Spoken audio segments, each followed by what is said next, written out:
रात के अंधेरे में जवान देवर अपने कमरे में हाथ से हिला रहा था, जिसको देखकर उसकी बेकाबू हो गई और भाभी पहुंच गई। सीधा अपने देवर के पास चढ़ती जवानी और हवस की यह कहानी 22 साल की नीतू की है। यह तो अपने पति किशन और देवर पंकज के साथ रहती थी, तो के साथ ससुर की पहले ही मृत्यु हो गई थी। उसके ससुराल में केवल उसका पति और देवर ही थे। नीतू के देवर की उम्र अभी 17 साल की थी। वह दिन भर अपने पति किशन के साथ खेतों में उनका हाथ बटाता था। धीरे धीरे वह खेती के बारे में अच्छे से जाने लगा था। आप जैसे ही अपने छोटे भाई को अच्छे से खेती संभालते हुए देखा तो मैं बहुत खुश हुआ। ज्यादा पैसा कमाने के चलते नीतू का पति किशन शहर काम करने के लिए चला गया है, क्योंकि केवल खेती से सारी जरूरतें पूरी नहीं हो पा रही थी। खेती का काम अब पंकज अच्छे से देखने लगा था। जैसे जैसे अभी तक तो की जवानी उफान मारने लगी थी।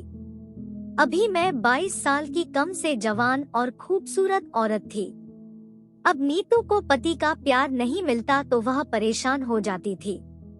ऐसे ही एक दिन और नीतू अपने बाथरूम का दरवाजा खुला रखती थी, क्योंकि वह जानती थी उसका पति शहर में है और नीतू का देवर शाम को घर आता है। यह तो रोज की तरह दरवाजा खोलकर नहा रही थी। अचानक से उसका देवर पंकज दोपहर को घर आ गया था। पंकज जैसे ही घर में तो उसने अपनी जवान भाभी को नहाते हुए उसका खुला शरीर देख लिया। अपनी भाभी की खूबसूरती को ऐसे आपत्तिजनक स्थिति में देखा तो उसका भी मन अंदर से मचलने लगा। लेकिन रिश्ते में वह पंकज की भाभी थी, इस वजह से वह घर से बाहर चला गया। जब शाम को पंकज वापस घर आया और खाना खाकर अपने बिस्तर पर सोने चला गया, क्योंकि वह अपनी भाभी से नजरें नहीं मिला पा रहा था। आज नीतू को भी नींद नहीं आ रही थी, क्योंकि उसके दिमाग में तो पैर वाला सीन बार बार आ रहा था। यही हाल उसके देवर पंकज का था।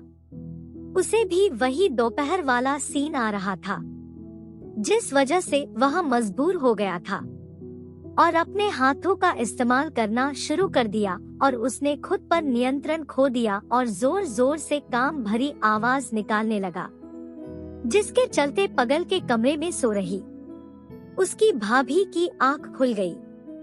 वह सोचने लगी कि देवर के कमरे में यह कैसी आवाज आ रही है। यह जानने के लिए वह अपने देवर के कमरे के पास खड़ी होकर खिड़की से जाकर अंदर का नजारा देखा। कुछ देर बाद नीतू भी बेकाबू होने लगी और अपने ऊपर कंट्रोल नहीं कर पाई। वह तुरंत कमरे में घुस गई। फिर क्या था, जैसे नीतू अपने देवर के पास पहुंचे, बिना कुछ बोले अपने देवर के बाहों में चली गई। तुमने वह प्यार करने लगे तो नौजवान लड़का था, भाभी को ऐसा करते थे। वह भी रिश्तों की मर्यादा भूल गया और अपनी भाभी के साथ संबंध बना लिया।